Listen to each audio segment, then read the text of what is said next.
You're live. Nice. Okay, sweet deal. Well, welcome to another episode of Talk Horror with your host, of course, moi, Gary.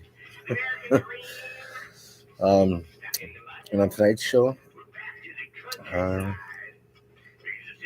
a couple movies to talk about with you. One being Olaf Ittenbachs, No Reason, and another being from Brain Damage Films, Sledge. Oh, which should I start on? They're both good films. I guess we'll pick at Sledge a little bit here. Sledge. Well, it's exactly like the fucking title says. It's Sledge. Instead of a dude with a knife, it's a dude with a sledge, fucking shit up, killing people, just fucking them up. It's these. Well, let's read it. Okay, it says a group of 20-somethings head to a secluded camp ground for a peaceful weekend. What could go wrong? Hunted in secret by a vicious killer, Adam Lynch. So it's about Adam Lynch. Even though I don't think he's real. Might be. I actually don't know. Anyways, Adam Lynch, a deranged maniac who wears the face of his victims. That's supposed to be Leatherface. Anyways, yeah, it shows him on the back. But Adam Lynch, he goes around and he just ends up fucking up these campers and stuff. A deranged maniac who wears the face of his victims. The teens must do everything in their power to hold and onto their sanity and their lives. Sledge features horror and humor, and yeah. But anyways, yeah, it doesn't really have too much of it. I mean, it does have a story to it, but you'd have to watch it more to understand the story. I don't have a lot of time to talk about movies because I also have my segment after my next movie I'm going to talk about. But yeah, that's Sledge from Brain Damage Films, starring Dustin Bowman, Stephanie Tupper, Kristen Hansen, and Rachel Cornell. Yeah, it's not really one of those movies that you see very often, you know. This movie right here, Sledge. It's very different to say the least. It is B movie. I mean, Brain Damage Films is B movie, but this is more like a high budget B movie, like a like a Hollywood quality B movie kind of thing. But yeah, that's Sledge. And the next movie that I'd like to talk about, it's from, of course, Unearthed Films. Gotta give a shout out to my Unearthed Films family, Stephen Byro. What's her name there? His secretary there. Kind of forgot her name, but a shout out to you too. But anyways, yeah, this next movie that I want to talk about, like I said, on Unearthed Films, Olaf Ittenbachs, No Reason. Oh my god. Like, just when I thought that I ran into, you know, gory and weird and crazy with Unearthed, nah, man, they go off and do it again. With Olaf Ittenbachs, No Reason. I mean, you know, Olaf Ittenbach directed and made this movie. He just like Prometheus and a couple others. But this No Reason, oh my god. The squid dude, the dude wearing the Cthulhu mask, Squid Cthulhu, whatever. He's a serial killer. And he guides this chick who kills herself you know, through the layers of hell in you know, color format.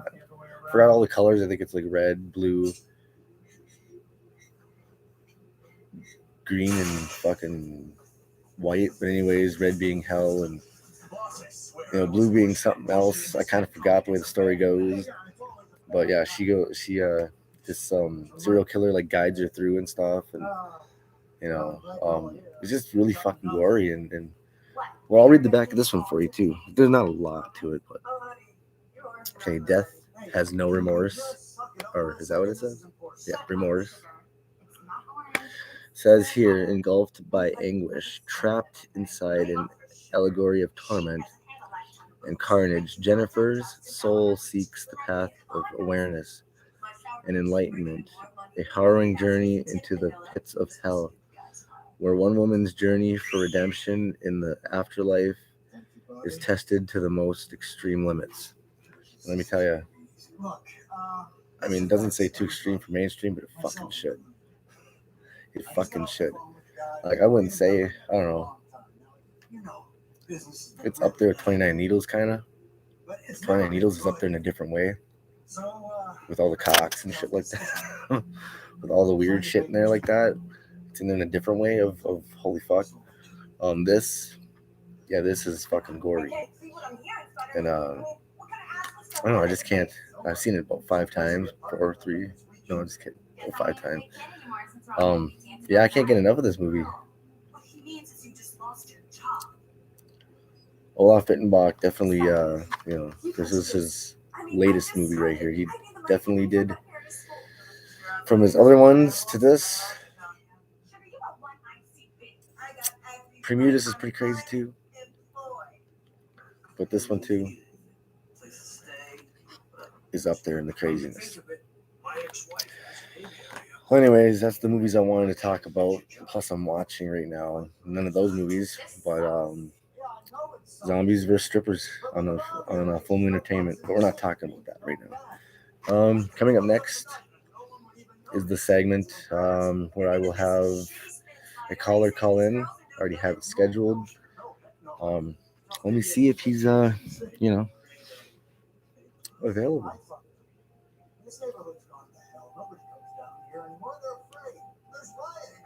We'll see here. Streets aren't safe, but I figured we could make the best of it. You know? So, for old time's sake, and if you want to leave in the past, I understand. I won't try to stop you, but I was just hoping that we could all settle in, kiss this place goodbye. So I gotta wait for him. Answer me. Calling now.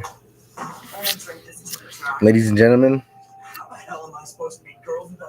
here's our next caller. I think he said he's calling now. I have to call him.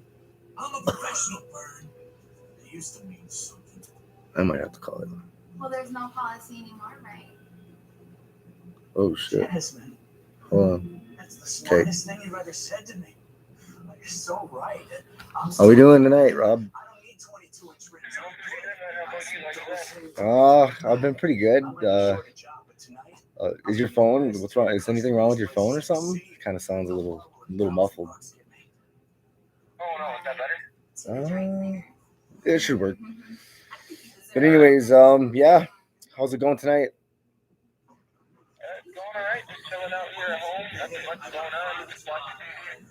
Cool. So yeah, I have you calling in to talk about my movie, of course, Black Metal: Elements of Death. And let's get started. So when you got it, when did you watch it? I watched it actually a week ago today. I watched it. Okay, and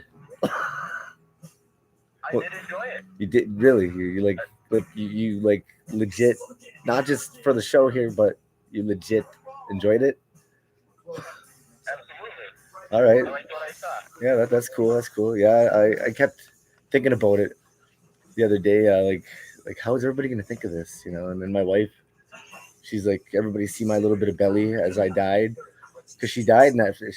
She died in that movie. Well, she did die, but we the scenes we did like maybe like I don't know 5-6 scenes before, because every time that I filmed it, it just wasn't right. It wasn't. It was at night, of course, and we did have good lighting and everything, but well, we had flashlights, as you noticed, and yeah, it just wasn't. I don't know. It wasn't centered right, but yeah, I finally got it. Like you see it in the back door, obviously, as you saw the death there, but then you see my camera come in later on, the main like the small camera, and like the serial killer in the background, doing his thing, showing her death and shit like that. Yeah, it took like 5 or 6 scenes to do that. I mean, it took a whole year to get the fucking movie going. It's just at times was. Oh no, that shit takes time. Yeah, yeah. Well, usually sometimes you can get it done in a couple months, but I tried like in October, like for October, I tried for an October release, and it just I don't know, it just didn't pan out. But I don't know. I would like to hear your thoughts and opinions on it. Pros and cons are fine. I gotta be able to take all kinds of criticism. So Well, I got a little bit of that, but I'll go by what I thought first. sure.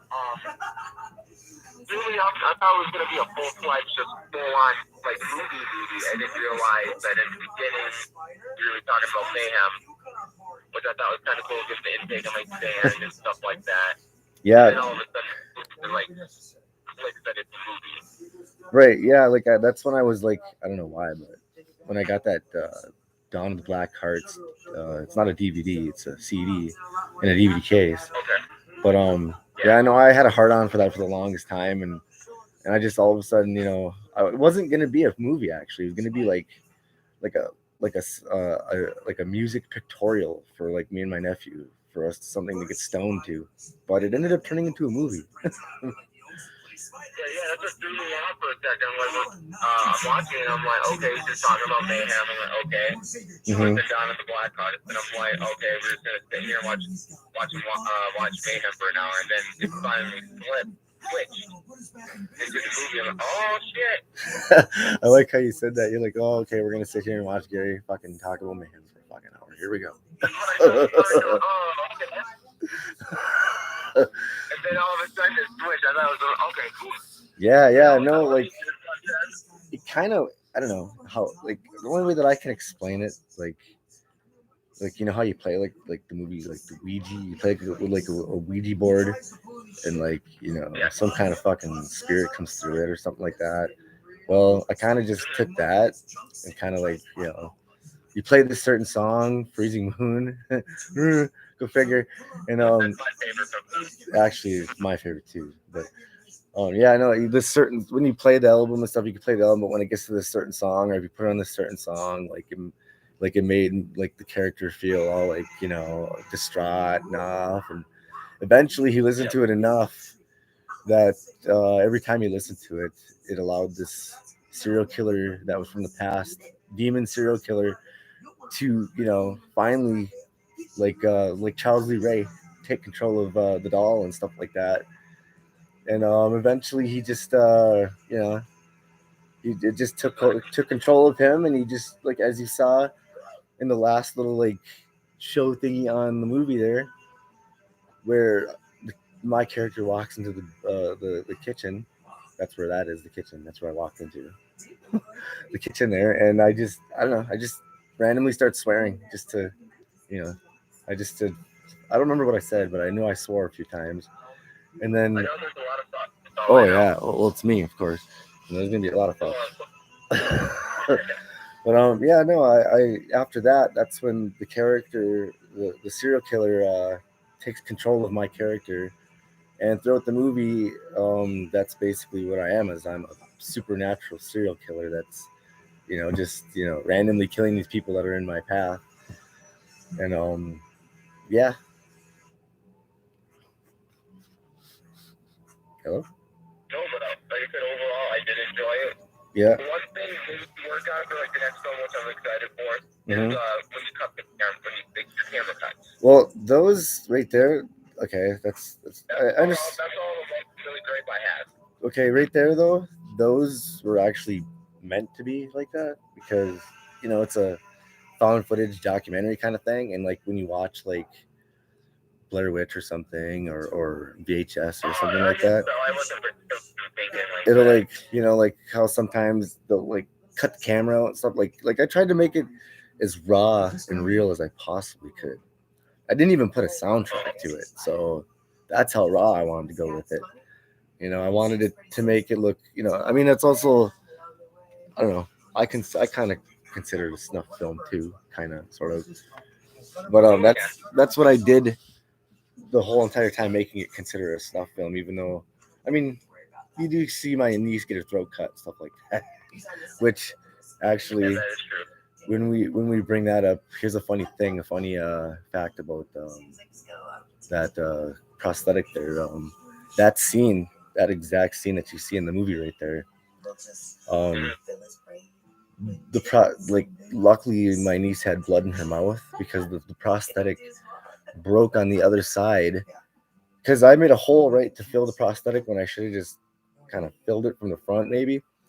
And I filled it from the back, and I covered the hole with latex again. But I didn't put enough latex. So what I ended up doing when I was cutting the throat prosthetic is it popped open through that hole, and it bled. It didn't bleed down or anything out of the prosthetic, but it bled all inside the prosthetic. So it wasn't. So I noticed that it wasn't cutting. It wasn't making blood. So all of a sudden, my niece, she gave me she's like, okay. And then she dropped the blood out of her mouth, and it just fucking saved it. Fucking saved it.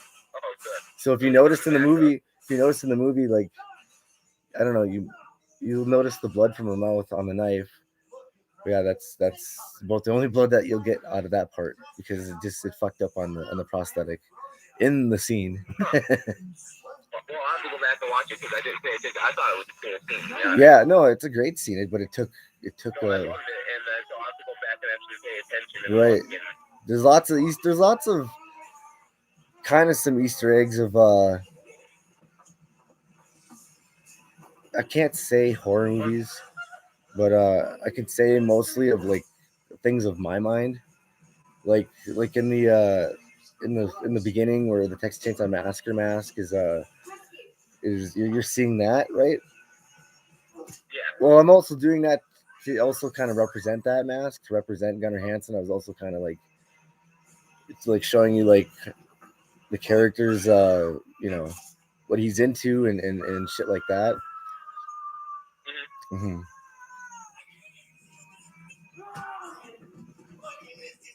So, but overall here, I thought you did a very good job as your first time. Yeah. And I sold about 12 of them. And you bought one finally, you fucker. No, I'm just kidding. And no, it took about a whole year. We got done in the winter of I think it was 2020, I think, wasn't it? What does it say? I don't remember even what it says on it, but I think it was the year 2020 that we got it done. And it took so long. It, like, sometimes I couldn't get a hold of some of the people. Sometimes, actually, there was this one dude. If you saw the scene in there where I was talking about the lead singer of Watain, Eric. I forgot his name, but it's Eric something or other. But I had a dude that looked just like him. He was I don't know. He was a younger dude that was friends with my nephew, and he was interested when I was talking about it. And so I was like, "Can I cast you?" And he's like, "Sure." So I gave him the info on what to do. He was gonna be Eric Draven's Crow. I can't think of his name, or Morgan or something like that. Morgan or something on that order. But yeah, he's the lead singer of Watain. But yeah, he was gonna play that part. And as I was getting ready to film that part, because I filmed as I went writing with this movie. I filmed as I wrote the script because I had to rewrite it like 3 fucking times over. So I was like, okay, this is gonna be really late if I don't do it now. So I started filming as I was writing, and then as I was filming, he fucking bails out on me.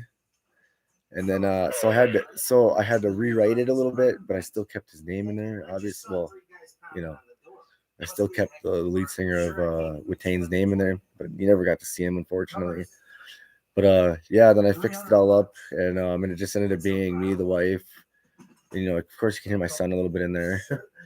And then I thought that was funny. Like you're still in one scene, now you hear Well, an actor in the background, and I thought it was funny. you know, he wasn't originally initially supposed to be in the movie, but I couldn't really find babysitters that quick all the time for scenes and shit. And so I just like, so I was like, screw it, it's found footage, it's raw, it's documentary. Why not? Why can't he be in it? So I just kept him in there, Exactly. and yeah, no, and like I don't know. You saw the scene with my sister-in-law going through with the flashlight in the dark apartment and looking for the CD and stuff like that. Yeah, you're starting to get me going back, thinking about it again now. Yeah, I know. I what's that? Sorry, what's that? Hello? Oh, I'm sorry. I thought you were talking to someone in the background. No. I'm talking to you, man. There's only you. Okay, I just want to make sure. I just heard random. No, you just. Well, yeah, that's because I'm watching zombies versus strippers. Oh, that was So it might be a little bit louder than the TV a little bit too. I can turn it down. Fuck it. I usually kind of watch another movie or whatever while I'm doing this. Yeah, well, just a little something in the background. But sometimes I guess it can be a little louder, huh? Anyways, let's see here. I got some more stuff to ask you. Let me think. Yeah, I gotta make me think again because I forgot. Her tits are big, by the way. Okay. So you liked it, and what, like, I don't know, what about the movie most, like, got, like, the music or the fact that it turned into a story or what? I like the fact that it turned into a story. Okay. Overall, because I like that it started out like, okay, watching Jerry with the mayhem, and then all of a sudden, boom. Like I said, after that one scene, boom, it just turns into a movie, and that's what. Right. I'm like, okay, I see what he was trying to do, and turn it right into a movie. Yeah. Well, and also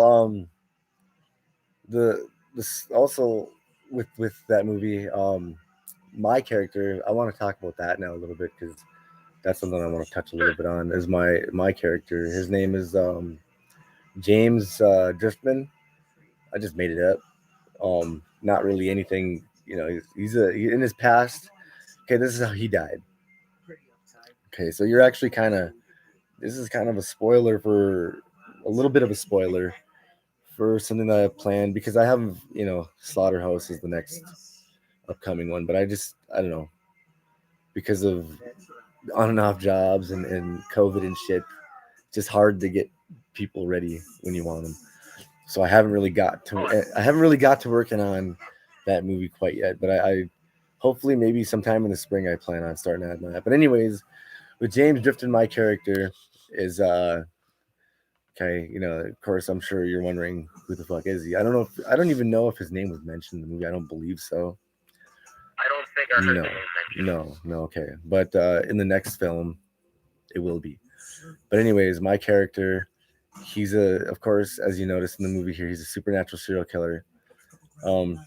He had a family back in the day, a daughter and a wife, and I don't know. She was just tired of. His wife was just tired of certain things, and she just wanted to fucking divorce from him, and he wasn't down with that. So he, one day he ended up picking up an axe. And yeah, doing in his daughter, doing in his daughter and his wife, if yeah, because he took away his daughter from him, is what it was also.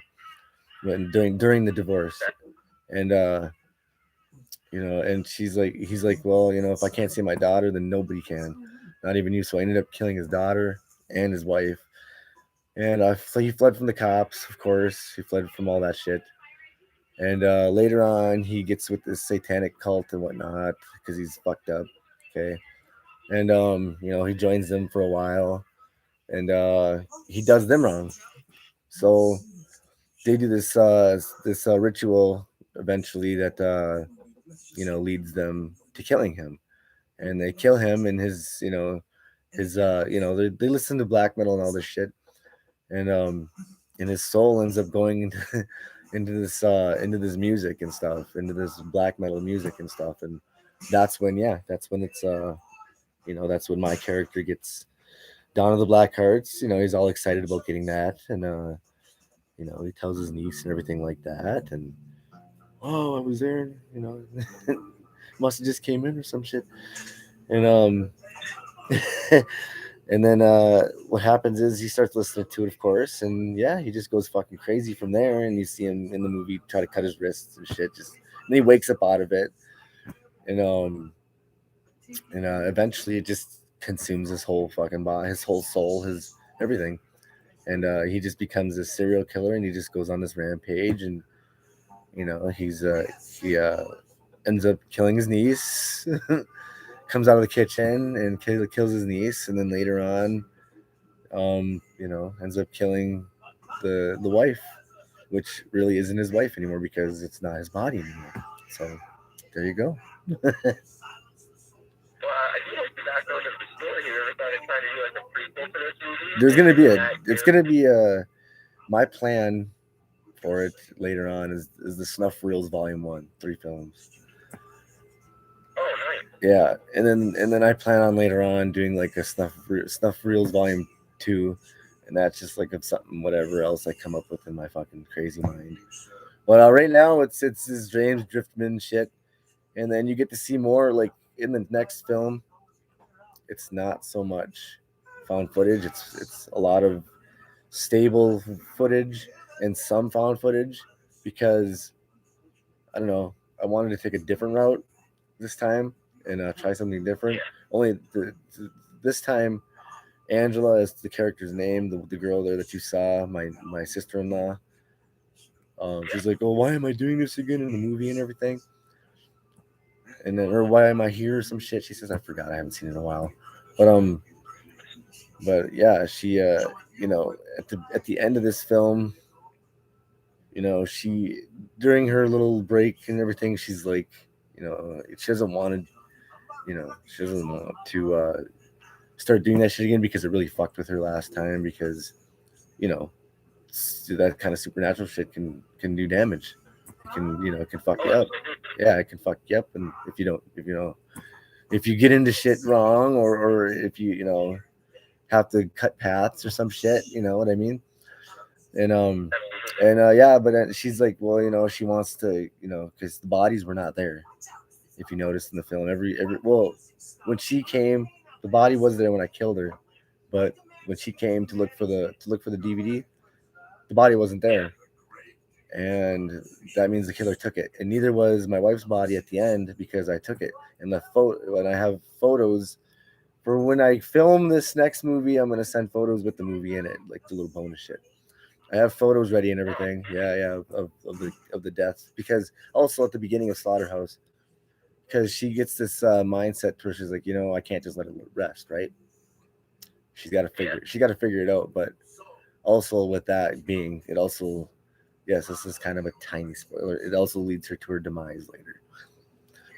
But that's at the end. That's at the end of Slaughterhouse and everything. But yeah, she goes through and she gets this address for this house and she comes in and it's all bloody and gory and corpsed up and that's because he's kind of like it's kind of like his for like crackheads like a safe house kind of thing, I guess.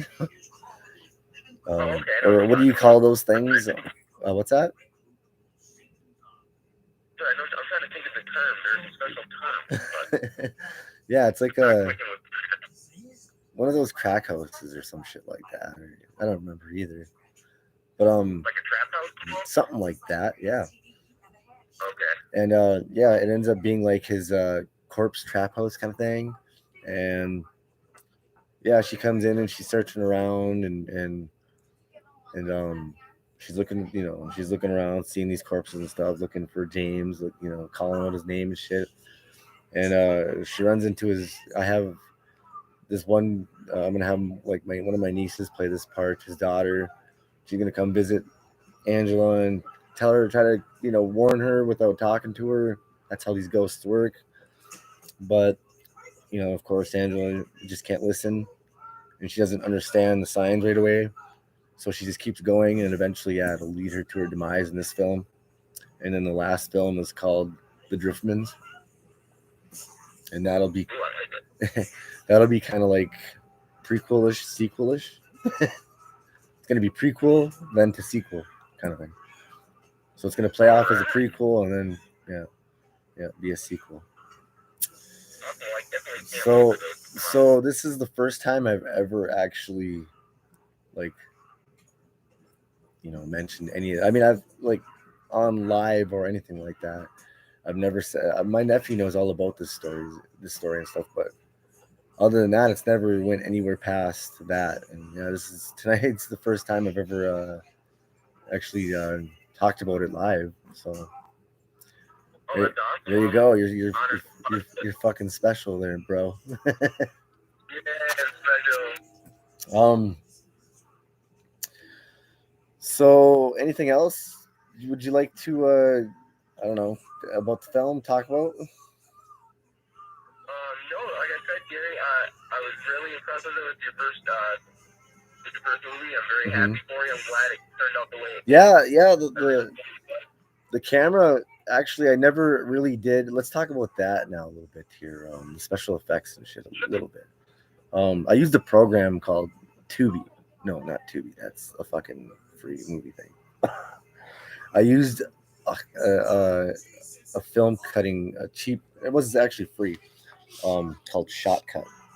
I used that, and I was able to take each scene and everything, and eventually, once I had every scene put on the bottom, I was able to blend them together and make one big, featurette. But with the special effects, anyways, that graininess, the camera is old. It's an old Sony Cybershot. It is old. Okay. It's not a modern camera, and I didn't really want to do modern. I wanted to go like, I wanted to maybe like with the grain, because the way the film looks, it's grainy, right? Yes, that's Well, good. yeah, well, the way you do it, the found footage film, I like that graininess for Yeah, found footage. yeah. That's nice. You don't see that a lot. You don't see that a lot. Yeah, it makes it look like early 90s, and I like Right, that look. right. That's what I was going for. I was going for like late '80s, mid '90s, a whole style with that. I was going raw with the going raw, and then just having everything. Of course, I don't know CGI. I don't know how to do that, so I can't do that. So I have to do all the prosthetics myself. So I did. I did all that. Um, the head wounds, my wound on my knee.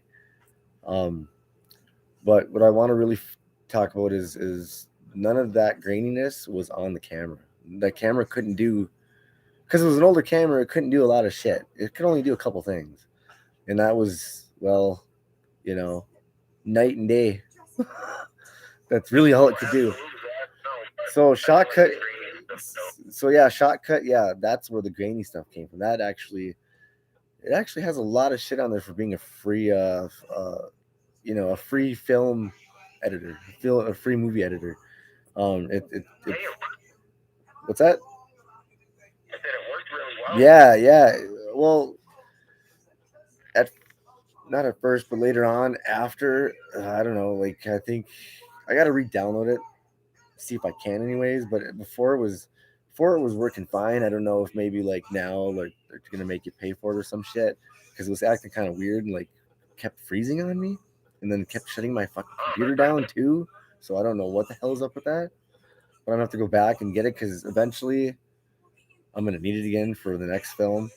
So Oh, yeah. yeah, but all the graininess was all on there, and what I did was I layered it. Like one layer of graininess wasn't really good enough, but it was all right. And I was like, maybe I'll go with another bit of graininess. So I did, and it just, in my opinion, and I guess in others too, I guess you know, it gave it that feel, the '90s, early '90s, late '80s feel, and with like when you see the killer walking around, you know how like it kind of buzzes with the camera. Yeah, that's like that. I like in Shotcut, it's called like squiggle or some shit like that, or wiggle or wavy or something like that. And I did like maybe like I did like maybe 2-3 layers of wavy, and every time you see the killer, that's because he's a supernatural killer, so he can fuck with the camera, right? He could fuck with the footage. So as he's walking around, he's like scuffling himself out a little bit. He's like not really like showing his identity very well. I mean, he's wearing a mask too, but he doesn't really like. Yeah, he's like graining himself out. Yeah, so it was like I don't know, like one of those cameras that you see outside or something like that. That's how. When you mentioned that, like your characters like got the graininess going in and out, it reminds me almost like the scene of Blair Witch Project towards the end when Heather goes down into the basement. Right. Yeah, that was. Josh, and then she goes down to the basement. All she sees is Mike. Right. And then the camera stops, and then like you see something out of frame, like a shadow come out of frame. Mm-hmm. That's what that kind of reminds me of. Nice. That's cool. I really I'm kind of flattered by that a little bit. Yeah. Well, I don't know. Going into this, some parts, I might have rushed a little bit, but only, not so much to where I'd fuck it up, but enough to where I'd get it done. And I had to cut some things out because, well, like I said, I had people bail out on me. I even had my other niece. I had her. She was gonna play on it. I was gonna have a part in there where, like I said, in Slaughterhouse, you meet the daughter. Well, I was gonna have her in that. It was originally supposed to be in that, but it never worked out. I don't know. I don't know what the fuck. She just couldn't say the words that I wanted her to say, and they were so easy to say that I just eventually had to just, I had to just cut her out, because she just wasn't.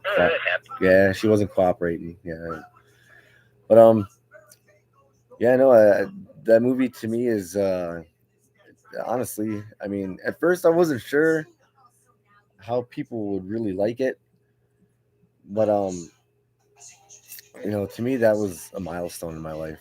That's something that I'm gonna look back on many years from now, and Something you'll never forget. yeah, and hopefully that comes up with more, with other films that I make and shit.